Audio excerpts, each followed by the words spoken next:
Magandang araw sa inyo mga boy, welcome back ulit sa ating channel at NBA update ulit tayo, especially dito sa kababayan nating si Jordan Clarkson. Kasi meron niya ngayong usap-usapang trade rumors regarding dito sa ating kababayan na si Jordan Clarkson. Kasi napabalita nga na interesadong kunin ng Golden State Warriors si Jordan Clarkson at si Lauri Markkanen para sa next season. Okay?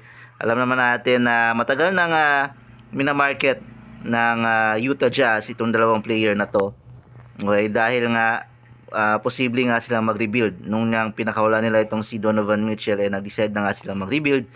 At pakakawalan na nga rin din nila yung ilan sa mga key players sila tulad ni na Lauri Markkanen at Jordan Clarkson. At isa nga sa posibleng destination ng dalawang to is yung Golden State Warriors. Okay?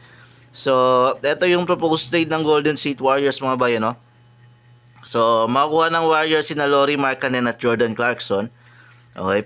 Marireceive naman ng Utah Jazz sina Andrew Wiggins, Moses Moody, at marami-rami itong mga first round picks na to napakakawalan ng Golden State Warriors mga ba, no? So, makukuha din ng Jazz yung 2026 first round pick nila.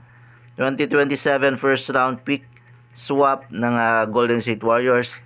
2028 first round pick ng Golden State Warriors din at isang 2026 second round pick na nakuha nila sa Atlanta Hawks. So masyadong maraming picks yung pakakawalan ng Utah Jazz para dito sa offer nila dito kay Jordan Clarkson at Lauri Markkanen. Okay?